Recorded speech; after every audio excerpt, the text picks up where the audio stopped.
Hi, welcome to my ninth Assemblage art project called Life and Unfinished Symphony. I began working on this project with a vertical board with an arched top, a beautiful old watch face, two rectangular pendant bases, one watch arm, and the main piece, a beautiful violin scroll and neck piece. I had this idea and the title in my mind for quite some time, but I couldn't make it come true because I didn't have the main piece, the violin scroll. Well, just recently I had the courage to text one of our neighbor friends who lives a few blocks from us.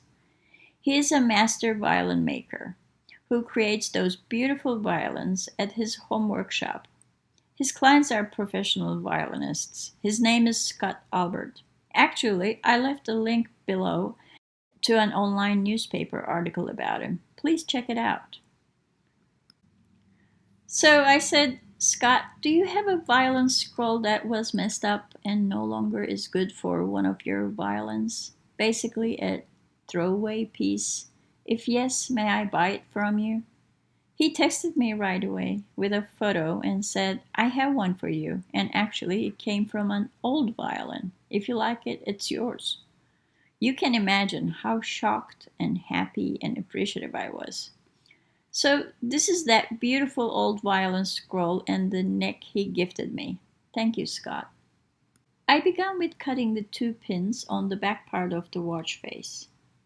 Before I start installing the pieces on the board, I wanted to clean the board really well. As you know, I'm using only one watch arm because I wanted this watch face and the one arm to symbolize the unknownness of the human life.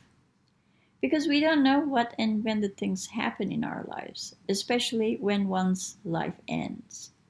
So the missing second arm is about that unknown moment.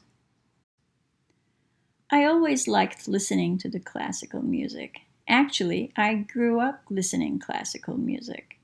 Every Saturday, I used to go to see the daytime concerts in a close-by concert hall where I grew up. I used to buy my own tickets with my weekly pocket money, and I was so proud of it. And I used to think that the violin scrolls are one of the most elegant-looking objects in the world. I still do think so. Because it looks so elegant, I wanted that beauty to be easily viewable from all three angles from the front and the both sides. So I decided to cut the bottom of the neck area in an angle, roughly 20 degrees angle. I was so worried about damaging the scroll, so I didn't use my table saw or the miter saw. I used a jigsaw for the rough cut. And later I had to use my Dremel cutter and Dremel sander to create the maximum smooth contact I can get between the neck base and the background board.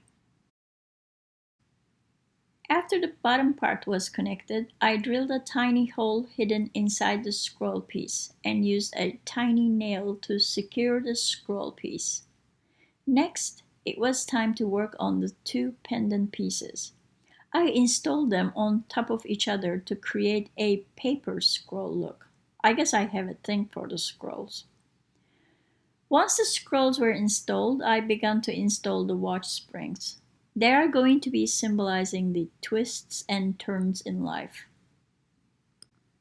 You know, I think no matter how old we are, we all have a concern about not being ready when that inevitable moment shows up on our personal horizon. Why is that? Is that because one doesn't know what to do with her or his life? Or one knows what to do and feels like she or he has still a lot to do, or what? Of course, I don't know the answer to those questions, but I believe in doing my best when I can, while I can. I believe in writing my own symphony on my personal scroll and fitting as many as beautiful things I can possibly fit into that symphony. So that when the unknown time shows up on my horizon, whatever the age I might be, I can still say, even though it was short and is unfinished, I so enjoyed this symphony. Thank you for watching.